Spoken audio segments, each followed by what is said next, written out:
रात का 1 बज रहा था। स्नेहा अभी तक घर नहीं लौटी थी। सविता घर के अंदर बाहर बेचैनी से घूम रही थी। उसके पति विनय अपने स्टडी रूम में कुछ काम कर रहे थे, पर ध्यान सविता की बेचैनी पर ही था। विनय एक बड़ी कंपनी में सीए थे। वे उठकर बाहर आए, सविता के चिंतित चेहरे पर नजर डाली, कहा, तुम सो जाओ, मैं जाग रहा हूँ, मैं देख लूँगा। कहाँ नींद आती है ऐसे, समझा कर थक गई हूँ। स्नेहा के कानों पर जूं तक नहीं रेंगती। क्या करूँ? अभी कार रुकने की आवाज़ सुनाई दी। स्नेहा कार से निकली। ड्राइविंग सीट पर जो लड़का बैठा था उसे झुककर कुछ कहा, खिलखिलाई और अंदर आ गई। सविता और विनय को देखते ही बोली, मॉम डैड, आप लोग फिर जाग रहे हैं? तुम्हारे जैसी बेटी हो तो माता पिता ऐसे ही जागते हैं। तुम्हें हमारी हेल्थ की भी परवाह नहीं है, तो क्या मैं लाइफ एंजॉय करना छोड़ दूं? मॉम, आप लोग जमाने के साथ क्यों नहीं चलते? अब शाम को 5 बजे घर आने का जमाना नहीं है। जानती हूँ जमाना रात के 1 बजे घर आने का भी नहीं है। मुझे तो लगता है पेरेंट्स को चिंता करने का शौक होता है। अब गुड नाइट, आपका लेक्चर तो रोज चलता है। कहते हुए स्नेहा गुनगुनाती हुई अपने बेडरूम की तरफ बढ़ गई। सविता और विनय ने एक दूसरे की चिंतित और उदास नजरों से देखा। विनय ने कहा, चलो बहुत रात हो गई है, मैं भी काम बंद करके आता हूँ, सोते हैं। सविता की आंखों में नींद नहीं थी, आंसू भी बहने लगे थे। क्या करे, इकलौती लाडली बेटी को कैसे समझाए? हर तरह से समझा कर देख लिया था। सविता खुद एक मशहूर वकील थी। उनके ससुर सुरेश रिटायर सरकारी अधिकारी थे। घर में 4 लोग थे। स्नेहा को घर में हमेशा लाड प्यार ही मिला था, अच्छी बातें ही सिखाई गई थी। पर समय के साथ स्नेहा का लाइफ स्टाइल चिंताजनक होता गया था। रिश्तों की उसे कोई कदर नहीं थी। बस लाइफ एंजॉय करते हुए तेजी से आगे बढ़ते जाना ही उसकी आदत थी। कई लड़कों से उसके संबंध रह चुके थे। एक से ब्रेकअप होता तो दूसरे से अफेयर शुरू हो जाता। उससे नहीं बनती तो तीसरे से दोस्ती हो जाती। खूब पार्टियों में जाना, डांस मस्ती करना, सेक्स में भी पीछे न हटने वाली स्नेहा को जब जब सविता समझाने बैठी, दोनों में जमकर बहस हुई। सुरेश स्नेहा पर जान छिड़कते थे। उन्होंने ही London business school of commerce से उसे शिक्षा दिलवाई। अब वह एक लॉ फर्म में एनालिस्ट थी। सविता और विनय के अच्छे पारिवारिक मित्र अभय और नीता भी सीए थे और उनका इकलौता बेटा राहुल एक वकील। एक जैसा वैश्य शौक और स्वभाव ने दोनों परिवारों में बहुत अच्छे संबंध स्थापित कर दिए थे। राहुल बहुत ही अच्छा इंसान था। वह मन ही मन स्नेहा को बहुत प्यार करता था, पर स्नेहा को राहुल की याद तभी आती थी जब उसे कोई काम होता था या उसे कोई परेशानी पड़ी हो जाती थी। स्नेहा के एक फोन पर सब काम छोड़कर राहुल उसके पास होता था। सविता और विनय की दिली इच्छा थी कि स्नेहा और राहुल का विवाह हो जाए, पर अपनी बेटी की ये हरकतें देखकर उनकी कभी हिम्मत ही नहीं हुई कि वो इस बारे में राहुल से बात भी करें, क्योंकि स्नेहा के रंग ढंग राहुल से पीछे नहीं थे। पर वह स्नेहा को इतना प्यार करता था कि उसकी हर गलती को मन ही मन माफ करता रहता था। उसके लिए प्यार, केयर, मानवीय संवेदनाएं बहुत महत्व रखती थी। पर स्नेहा तो इस शब्दों का अर्थ भी नहीं जानती थी। समय अपनी रफ्तार से चल रहा था। स्नेहा अपनी मर्जी से ही घर आती जाती। वीना और सविता के समझाने का उस पर कोई असर नहीं था। जब भी दोनों कुछ डांटते, सुरेश स्नेहा को लाड प्यार कर बच्ची है, समझ जाएगी कहकर बात खत्म करवा देते। वे अब बीमार चल रहे थे। स्नेहा में उनकी जान अटकी रहती थी। अपना अंतिम समय निकट जान उन्होंने अपना अच्छा खासा बैंक बैलेंस सब स्नेहा के नाम कर दिया। एक रात सुरेश सोए तो फिर नहीं जागे। तीनों बहुत रोए, बहुत उदास हुए। कई दिनों तक रिश्तेदारों और परिचितों का आना जाना लगा रहा। फिर धीरे धीरे सबका जीवन सामान्य हो गया। स्नेहा अपने पुराने ढर्रे पर लौट आई। वैसे भी किसी भी बात को, किसी भी रिश्ते को गंभीरता पूर्वक लेने का उसका स्वभाव था ही नहीं। अब तो वह दादा के मोटे बैंक बैलेंस की मालकिन थी। इतना खुला पैसा हाथ में आते ही अब वह और आसमान में उड़ रही थी। सबसे पहले उसने माता पिता को बिना बताए एक कार खरीद ली। सविता ने कहा, अभी से क्यों खरीद ली, हमें बताया भी नहीं। मॉम, मुझे मेरी मर्जी से जीने दो, मैं लाइफ एंजॉय करना चाहती हूँ। रात में मुझे कभी कोई छोड़ता है, कभी कोई। अब मैं किसी पर डिपेंड नहीं करूँगी। दादाजी मेरे लिए इतना पैसा छोड़ गए हैं, मैं क्यों अपनी मर्जी से न जीऊँ। विनय ने कहा, बेटा अभी तुम्हें ड्राइविंग सीखने में टाइम लगेगा। पहले मेरे साथ कुछ प्रैक्टिस कर लेती। अब खरीद भी ली है तो प्रैक्टिस भी हो जाएगी। ड्राइविंग लाइसेंस भी बन गया है। आप लोग रिलैक्स करना सीख ले प्लीज़। अब तो रात में लौटने का स्नेहा का टाइम ही नहीं था। कभी भी आती, कभी भी जाती। सविता ने देखा था वह गाड़ी बहुत तेज चलाती है। उसे टोका, गाड़ी की स्पीड कम रखा करो।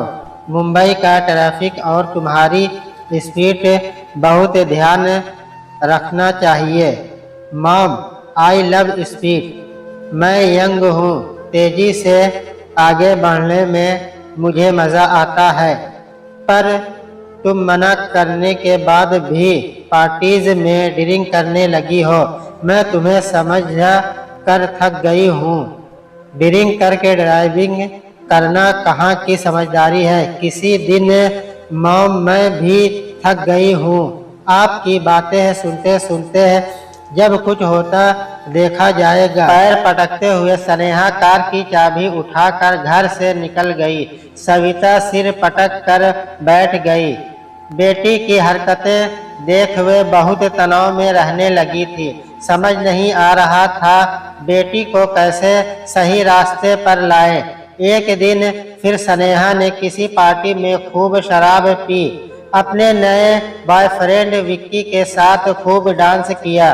फिर विक्की को उसके घर छोड़ने के लिए लड़खड़ाते हुए ड्राइविंग सीट पर बैठी तो विक्की ने पूछा, तुम कार चला पाओगी या मैं चलाऊं?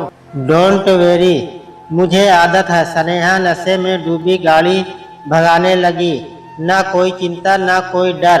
अचानक उसने गाड़ी गलत दिशा में मोड़ ली और सामने से आती कार को भयंकर टक्कर मार दी। तेज चीखें के साथ दोनों कारें रुकी। दूसरी कार में पति ड्राइविंग सीट पर था, पत्नी बराबर में और बच्चा पीछे। चोटें स्नेहा को भी लगी थी। विक्की हकबकाया सा कार से नीचे उतरा। उसने स्नेहा को सहारा देकर उतारा। स्नेहा के सिर से खून बह रहा था। दोनों किसी तरह दूसरी कार के पास पहुंचे तो स्नेहा की चीख से वातावरण गूंज गया।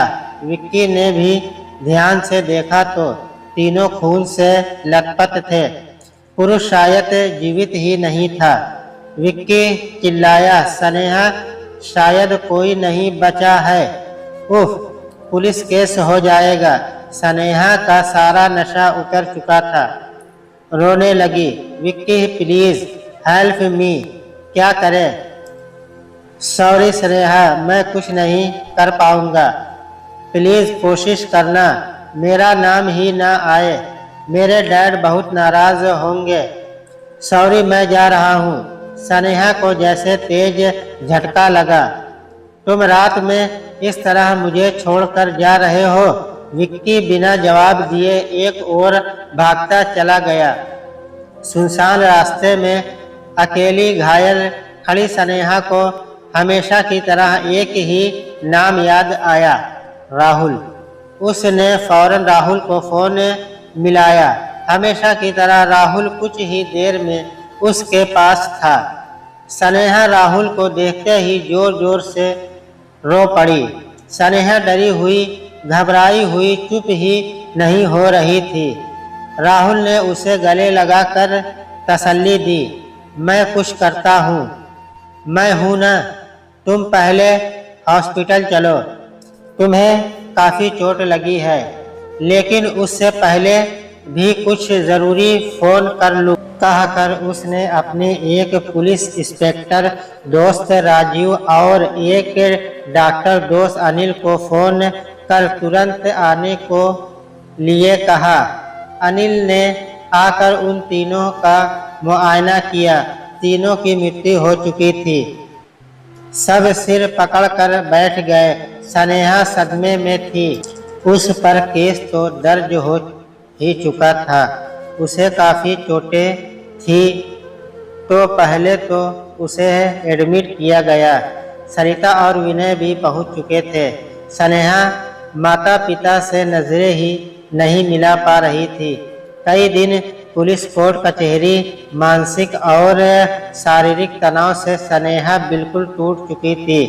उसकी जिंदगी जैसे एक पल में ही बदल गई थी। हर समय सोच में डूबी रहती। उसके लाइफ स्टाइल के कारण 3 लोग असमय ही दुनिया से जा चुके थे। वह शर्मिंदगी और अपराध बोझ की शिकार थी। एक एक गलती याद कर बार बार अपने माता पिता और राहुल से माफ़ी मांग रही थी। राहुल और सविता ने ही उसका केस लड़ा। रात दिन एक कर दिया।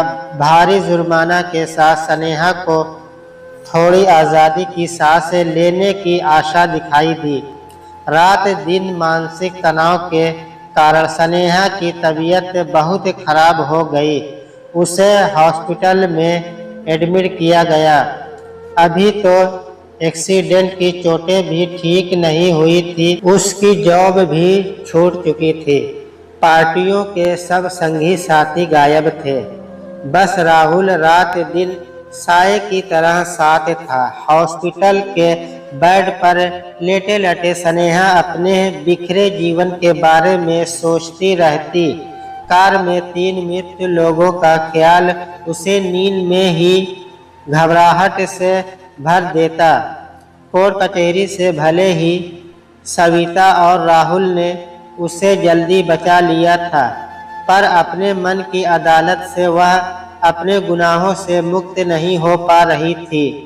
विनय, सविता, राहुल और उसके मम्मी पापा अभय और नीता भी अपने स्नेहा से उसे सामान्य जीवन की तरफ लाने की कोशिश कर रहे थे। अब उसे सही गलत का, अच्छे बुरे रिश्तों का, भावनाओं का, अपने माता पिता के स्नेह का, राहुल की दोस्ती और प्यार का एहसास हो चुका था। एक दिन जब विनय, सविता, अभय और नीता चारों उसके पास थे, बहुत सोच समझ कर उसने अचानक सविता से अपना फ़ोन मांगकर राहुल को फ़ोन किया। और आने के लिए कहा। हमेशा की तरह राहुल कुछ ही देर में उसके पास था। स्नेहा ने उठकर बैठते हुए राहुल का हाथ अपने हाथ में लेते हुए कहा, इस बार तुम्हें किसी काम से नहीं, सबके सामने बस इतना कहने के लिए बुलाया है। I am sorry for everything. आप सब मुझे माफ कर दे। और राहुल तुम कितने अच्छे हो, कहकर रोते रोते स्नेहा ने राहुल के गले में बाहें डाल दी तो राहुल वहां उपस्थित चारों लोगों को देखकर पहले तो शर्मा गया, फिर हंसकर स्नेहा को अपनी बाहों में सुरक्षित घेरे में लेकर अपने माता पिता फिर विनय और सविता को देखा तो बहुत दिनों बाद सबके चेहरे पर एक मुस्कान दिखाई दी। सबकी आंखों में अपनी इच्छा पूरी होने की खुशी साफ साफ दिखाई दे रही थी।